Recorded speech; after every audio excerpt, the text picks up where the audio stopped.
Ladies and gentlemen, boys and girls, wake the hell up, turn the volume way up, because we've got another NFL Divisional Breakdown episode of the Don't Tell Mama Sports Podcast. I'm your host, Matt Kobold, joined by my guy, Max Faulkner, and back with us again from Philadelphia, East Coast representative, Dan McNamara. Dan, what's up, brother?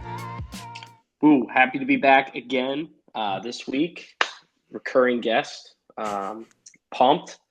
And I'm excited to talk about my Eagles tonight. So let's get it. Oh, yeah, the birds. Uh-huh. Max, anything we need to talk about before we get into last year's standings in the NFC East? Oh my goodness, this division this year, I'm looking at two teams, and that's all I'm looking at. Okay, I'll tell you right now, I'm not excited about. We're about to jump into it right now. Oh, I know you're queefing about Jaden Daniels. We'll definitely talk about that in a second. Let's just get right into it, fellas. The NFC East last season was won by the Dallas Cowboys. They were 12-5. Second place was the Eagles at 11-6. They got a wild card. If I'm not mistaken, got slapped around in that first round by Tampa, Dan. The Giants went 6-11, and the Queefmanders of Washington went 4-13. Washington became the first team since 2015 to lead the NFL in passing attempts, yet failed to produce a top 20 running back, a top 24 wide receiver, or a top 12 tight end. They led the league in passing attempts and had no fantasy production. They're fucking chucking it. Sam Howell, no fantasy production there. Anything from last year's standings, Dan? Yeah, disappointment. The 10-1 Eagles to just drop off a cliff like that. Yeah. There was a lot of pain around this area, so hoping to right the ship this year. Anything from you, Max? We saw the Eagles get bounced first round. Cowboys got smacked by the Packers in the first round. What do you think about this division from last season? Oh, man. Again, yeah, disappointment because we definitely picked the Eagles to win this thing. I think we said the Eagles are going back to the Super Bowl, Cole Breezy. I believe we said Bills, right. Eagles, and this is the Bills year. We definitely were wrong on both of those. But the Eagles, oh, man, it's going to be a different season, though. I know, Philly Dan, you are extra happy as you put shampoo on your lappy. I've been saying that a lot lately. I don't know why that's why that's one of my sayings now. Okay. I don't know. But our last year's predictions, we all actually had the Giants third and the Queefmanders fourth, so we got some points there. We all had the Eagles winning and the Cowboys flopped there. We all had the same prediction last year for these standings. This year, I think we're going to be a little bit different. But before we get into that, let's get into the positional rankings, the quarterback position. Don't know if there's a lot of debate here, boys. Jalen Hurts at the top, Dak Prescott, Jaden Daniels, you know I'm drooling, and then Danny fucking Jones. Max, you going to disagree with that? Same exact thing. Cobrazy, I'm surprised you're not wearing your Danny Jones jersey. Dimes on the back. It says Dimes on the back. We already know Cobrazy was a big fan of him last year. He wanted him so bad. He was drooling all over his shirt. Just like last night, if you happened to see our last episodes last night, everybody, Cobrazy was drooling all over his shirt. Must have been about Danny Dimes, So keep it in your pants, Cobrazy. Just, keep that shirt dry. Keep that shirt dry and keep it clean. He's in the basement. Nobody's drafted him. Dan, what's your quarterback rankings for the NFC East? Yeah, I got the same as you. Jalen, Dak, Jaden Daniels, Danny Dimes. Just not a lot of excitement from the bottom 3-4 there. I don't know, Jaden Daniels. I mean, he looks good in preseason. He showed a lot of promise in college. We'll see. But, it's a Jalen and Dak division. We'll see what happens. Mm-hmm. Definitely. Running back position, I'm going to stay with the Eagles at the top, boys. Saquon Barkley, that guy's different. He's a bell cow. That's at the top for me. Then I'm going to go to Washington because Brian Robinson Jr., he's got some potential, and Austin Eckler. I know he fell off a cliff last year, but he's still got some pass-catching abilities. Yep. Then I'm going to go third. I'm going to go Dallas. Because one of those guys might pop. I don't know, Zeke, Rico Dowdell, and then we see that the Cowboys just picked up Dalvin Cook yesterday. So, I mean, he was juiceless in New York, so we'll see about that. Yeah, I'm not drafting any of those Dallas running backs probably. And then last, we got to go to the Giants. Devin Singletary. That's a tough starting running back right there. So I'm going Philly, Washington, Dallas, Giants. Max, how about you? Oh man, I also have the exact same thing. Yeah, Devin Singletary does not excite me. I know. Yeah, Jack was on here and said don't sleep on him this year. Maybe, maybe he could be a sleeper, but I'd be onto Devin something. Devin Singletary didn't do much in any of his years. I know he might have had one decent season with the Bills. He had one decent season, but I couldn't even tell you when the last time that was. That might have been before Josh Allen. Who knows? Who knows? So. Yeah, no, the Eagles with Saquon Barkley. Oh my goodness. Oh my. Danny, what's your running back rankings here in the division? We are once again aligned. Oh, boys. No disagreement yet. I had the Cowboys as last because I hate them, but Dalvin Cook pick up, so I moved them up. Moved I it up just for think you. somebody's going to pop out of at least if they don't pop, they have a committee of capable runners behind a decent offensive line, the 10th ranked. But Saquon, I went to Penn State. Saquon coming here, That's dream your come boy. true. I can't Your wait. boy. I got both of his jerseys, Penn State and Birds. So let's Ooh, Nice. go. Yeah.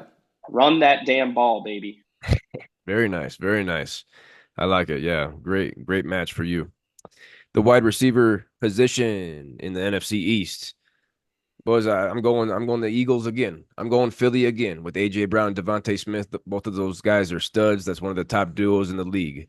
Then I'm going Dallas, just lonely because of CD Lamb. I got him CD as my baby. top dog. Brandon Cooks is the number two, is underwhelming for sure. CD Lamb last year, full PPR fantasy leagues, he scored 403.2 fantasy points. That was the fourth best performance from a receiver all time, fellas. Then I'm going to the Giants, and I went the Giants over the Queef Manders because they're number one guy. They're big dog. I like Malik Neighbors more than I like Scary Terry McLaurin. And after both of those guys for both of those teams, it is scary. Wide receiver position: Eagles, Cowboys, Giants, and Queef Manders for me. What about you, Max? Same thing, man. Same thing. The Wow. Eagles have a great duo. Cowboys, CD Lamb is arguably the best wide receiver in the game. I know we got a lot of hype on Malik Neighbors, and I'm excited for him. Okay, because finally the Giants have a legitimate wide receiver that Danny Dimes can kind of could try to throw it to. But Danny Dimes is a queef. So that's really all I got to say. So it sucks that Malik Neighbors has to be there. Hopefully they can get a new quarterback within these next, I don't know, next year. I mean, this is Danny Dimes' last chance, right? Even I though agree. he signed that fat contract, which was I'll never forget the first time I saw that on my phone. I said that was a terrible decision. Oh my gosh, Giants, terrible. Giants for you. Danny, how you ranking those wide receiver positions in the NFC East? Yeah, we're close. I got Birds, Cowboys. I actually have Scary Terry over Malik Neighbors. Just a proven experience Yeah. wide receiver with a rookie quarterback. I'm going to take that over an experienced quarterback with a rookie wide receiver.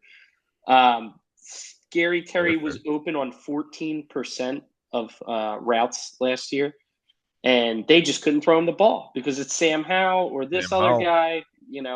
I like him getting more production this year than he did last. So I'm taking, I still don't really want him, but Nah. that's the bottom. Yeah. That's the bottom of the NFC East there. The tight end position in the NFC East is pretty underwhelming also. I like Jake Ferguson. I'm actually high on him. I got him first in this division. He had 25 red zone targets last season, fellas. That led the tight end position and was third in all of the NFL. Then I'm going Dallas Goostert, who I'm not going to get. I'm not going to get any of these other guys. Going Washington third with Ben Sinnott and Zach Ertz, a little combo there. Mhm. And the Queef Giants with Daniel Bellinger and Theo Johnson. I'm going Cowboys, Eagles, Queef Manders, and the Giants there. Max. I mean, we're on point today, boys. But if Wow. there's only one tight end that you're drafting, it's Jake Ferguson. I don't even think you go Dallas Goddard. I like Dallas Goddard. Don't get me wrong, but the guy has injury problems. Okay, this is a guy that if he wants to be on a fantasy team, I think he has to show it in the first couple of weeks that he can play still. His injury situation it really makes me nervous. But Jake Ferguson. Dak Prescott loves the tight end, guys. He loves the tight end. He was throwing it to Dalton Schultz like crazy. Now he's throwing it to Jake Ferguson. Go get him. Go get him if you can. I agree. I agree. Dan, did you move Dallas Goddard down in your tight end rankings after the pickup of Jahan Dotson? I did not. I didn't move. Let's say I didn't move him past Jake Ferguson. Jake Ferguson, I still have the disdain for the guy, Wow. so Wow. Dirty he's player, you say. number 2 Wow. on my list. Yeah, I stayed Oh. strong on that. Like I said last week, I there's just something personal about my hatred for him, Wow. and the way that he hates the Eagles. So Wow. sorry, bud, you're not going to be number 1 in this division. Tight end wise, I got Goddard, Ferguson, Ertz, Bellinger. Nice, nice. Let's get into our biggest queefs and our biggest sleepers here in the NFC East. Max, you had a good pick last season. You know who you went. Who'd you go with? Your favorite quarterback of all time, Danny Queef All Dimes. time. I had him, quarterback 9 last QB year? 9. You had him QB 9. Just right where he finished the year before, so I wasn't crazy. 700 rushing yards and 7 tutties. Dan was high on him last year, too. Yeah, how many passing touchdowns? 15 passing, 15. 12 interceptions. Yeah, okay, I never yeah, liked his great, arm. Great. Go back and look at the tape. Never said anything about his arm. 700 rushing yards and 7 tutties on the ground for a quarterback is very good. Yeah. Dan, what do you think about Danny Dimes being a queef last year?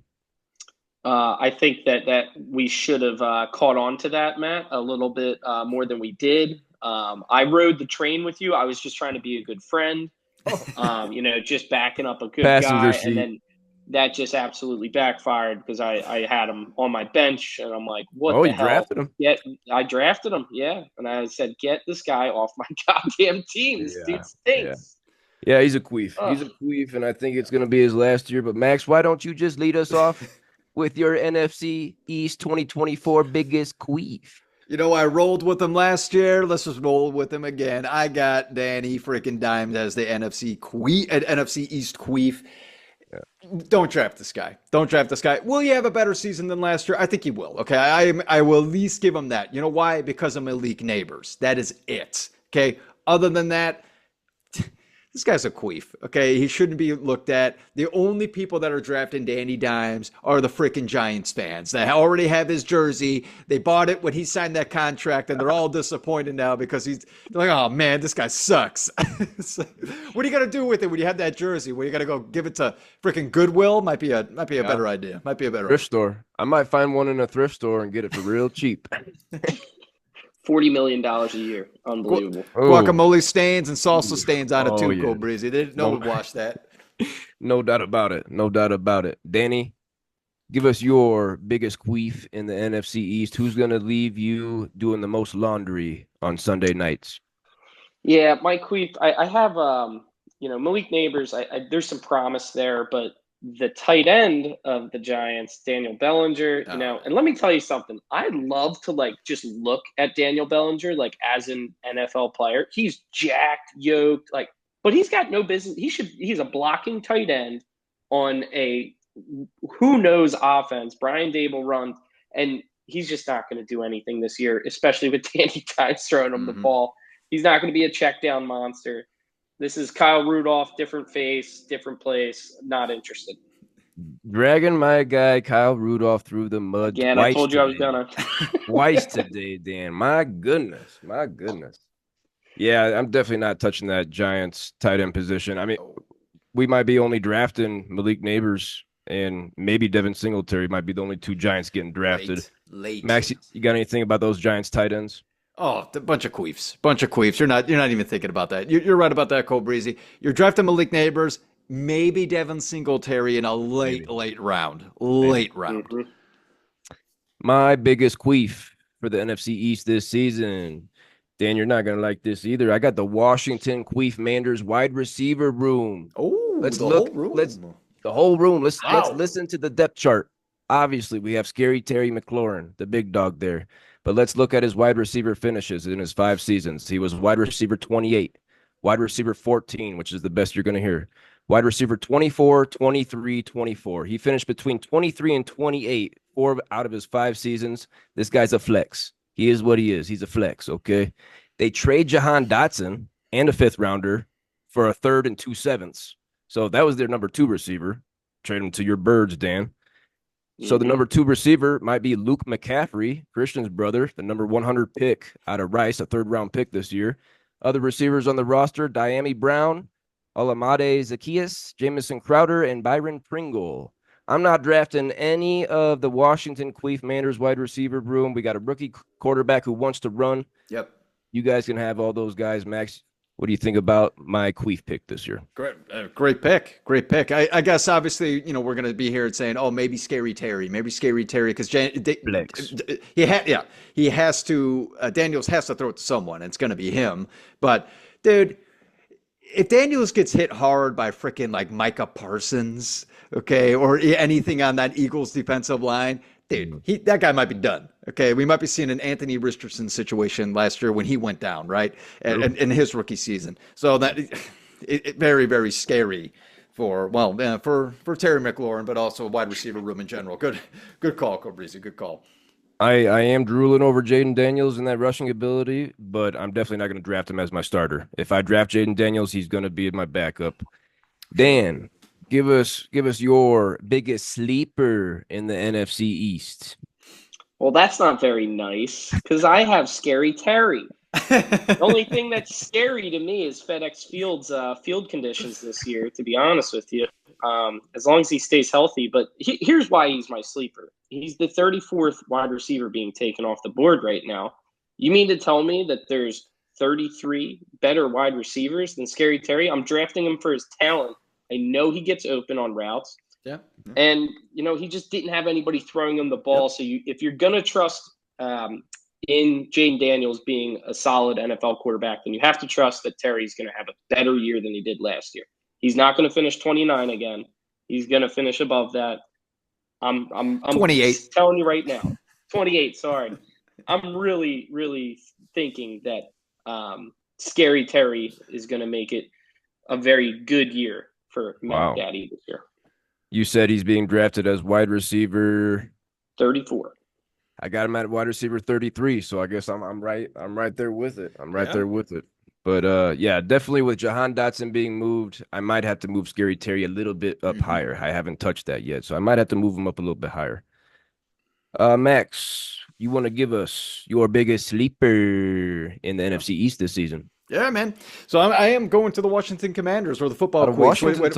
A lot of Washington talk. Dude, Brian Robinson Jr., the running back. Okay, I know a lot of people are saying about Austin Eckler. I think Austin Eckler's done. Okay, maybe he'll get some catches in the backfield. Don't get me wrong, but I think he's done. Okay, it's Brian Robinson's show now, and he might be the number one option, guys. He honestly might be the number one option. They might try to run him into the ground this season. Last year, are we sleeping on the fact that he had 36 catches for over 368 yards, 4 touchdowns, 4 receiving touchdowns? He had over 1,000 yards, 11. Yeah, he had 1,100 yards total and 9 touchdowns last season. No one knew anything about Brian Robinson Jr. last year, right? So I think he's a sleeper this year. I'm going for him. I want him. I think the running game's not going to be too bad in Washington. I like that pick, Max. How do you have him? How do you have him? You got him at RB2 territory? You got him flex? Definitely flex play. I think I had I'll have to pull it up in a second. Go ahead and keep on continuing. I believe I have him at 22 as my running back rankings, number 22. I got him 23, so we're right there, baby. We're right there. Dan, any thoughts on Brian Robinson Jr. quickly? Just hearing Max talk about the talent on this Commanders team, I mean, it just solidifies my sleeper pick for Terry, because they're going to get the ball down the field. So going to get some more touchdowns this year. God, am I rooting for the Commanders? Sounds like it. Sounds like we got a couple Commander fans in here. God, let's stop. Can we talk about somebody else? Thank you. I think, Dan, you and me are going to have to make a brew bet on Terry McLaurin this year. Definitely. I'm in. Put it down. Yeah, might have to. My biggest sleeper in the NFC East this year, we've mentioned him a couple times, boys. We mentioned him a couple times. But I'm going to New York, the Giants, starting running back, Devin Singletary, my guy, Devin Dingleberry. He was running back 32 last year. He had 898 rushing yards. That's more than I thought. Yeah, all right. But Devin Singletary was running back 9. Once Houston stopped messing around with Dameon Pierce, he got hurt, and just after that, he was definitely the backup. Singletary was running back 9 after that. He's currently being drafted on ESPN as running back 35 in the mid-12th. He's finishing better than running back 35 this year, boys. He's one of the last starting running backs that you can get in drafts. I'm not worried about your guy, Max Tyrone Tracy Jr., the 166th pick. Go Boilers. Go Boilers. Ain't worried about him. He played 6 years of college football. He's going to be 25 in November. So I'm not worried about him taking anything from my guy, Devin Dingleberry. And you know what? He might see a career high in targets and receptions with how weak this Giants wide receiver room is. It might be Malik Neighbors and then Devin Singletary. It might be, boys. So definitely in the mid 12th round, you're getting a starting running back. And I think that's going to pay off. Max, any thoughts? Late round. Yeah, you once you get to that 12 through 16 rounds, dude, it's just, dumpster diving now, dumpster diving. Dart throws. He's there. Go get him. Yeah, I got no problem with that. Dan, would you spend a mid 12th round pick on Devin Singletary? 12 to 14. Yeah. Nice. Let's finish up this episode, fellas, with our final standing predictions. Max, lead us off. All right. Of course, Dan, I will lead it off for you. Go Eagles. Okay, fly Eagles fly with the Eagles fly. Jalen Hurts, I think, is the best quarterback in the game, mixed with Patty Mahomes is, but fantasy wise, Jalen Hurts. And now that you guys got Saquon, oh my goodness. At number 2, I do have the Cowboys. I think the Cowboys will figure it out because they have such an elite defense. Okay, I'm not even saying the offense. Their defense is elite. They scored like 8 touchdowns last year, seven or 8. Ridiculous. Commanders at number 3, boys. Commanders at number 3. I think they got some leadership on the ground, and then we'll see what Daniels does this year. We'll see. And then the Giants, queef Giants. There's going to be barely anybody showing up to those games other than some rats grabbing some slices of pizza. Oh. Dan, you going to agree or disagree with that order? That's my order. Wow. It's what I have. I really, truly hope that the Dallas Cowboys finish last in this division. And I hope that there's some regression. And with Dan Quinn gone, that defense ain't going to be the same as it was last year. And I'm praying that we see the downfall of Dallas come. And Jerry Jones just paid CeeDee Lamb a shitload of money. So rooting for it, but go Birds. Yeah, for the second year in a row, boys, we're all the same. We're all the same with these final standings predictions. Philadelphia with Barkley coming over. We've talked about it enough that I can't wait to see that duo. Yeah. Barkley and Hurts, Lamar and Derrick Henry. Oh, boys, that's a debate right there. Mm-hmm. That's a debate. So I got the Eagles winning it. I got the Cowboys second with a wild card. You boys giving the Cowboys a wild card? I did give them a wild card because of the defense, but I've totally actually thanks, Dan. I forgot that Quinn left. I forgot he left. That changes things up a little bit on the defensive end. Yes. Dan, I don't think you're giving the Cowboys a wild card, are you? I am not. No. Second in the division, but missing the playoffs. Then I got Washington, like you boys, making a little bit of a leap here. Dan Quinn goes to Washington. Jaden Daniels, we'll see. And then Giants, in the basement. I'm not excited. I'm excited to watch Malik Neighbors because I think he's different. I think he's special. But Danny Queef Jones ain't gonna be able to get it done for him with that arm. No. Dan, appreciate you coming on here again, man. You're making it a regular thing. Always bringing it. You got anything for the people about your Birds before you get out of here? There's this play I keep picturing in my head. It was kind of like the Super Bowl in 2017 when Nick Foles handed the ball off to our backup tight end, who then handed it to our third string running back, who then threw a touchdown pass. And I'm picturing that with like a Saquon, A.J. Brown, Dallas Goedert offense. I'm just like, how can we not do it this year? How can we not? I'm praying. Let's go Birds. You're praying, but are you going to predict a Super Bowl championship for your Birds this season? I'm not going to bite the bullet. I can't do it. I can't do it. He can't do it. I got hurt last year, man. Really bad. 10-1. I'm not going to do it this year. Just going to go in hopeful. That was a fast fall last year, definitely. Man. Max, you got anything else on this division? Take us home, man. Get us out of here. Thanks, everyone, for coming out to the Don't Tell Mama Sports Podcast to discuss the NFC East. Man, this is a fun division. There's a lot of good fantasy players that you guys are going to be looking out for. Please like, comment, and subscribe as you continue to do. Put in the comments who do you believe is going to win this division, as well as who do you think are the top players in this division. It's definitely a great debate. But, man, Philly Dan, how pissed are you going to be if the Cowboys take this division? It's been 20 years that we have been going off and on the division leader. So they won it last year. It's somebody else's turn. Okay. So they can't. They legally can't. Illegally.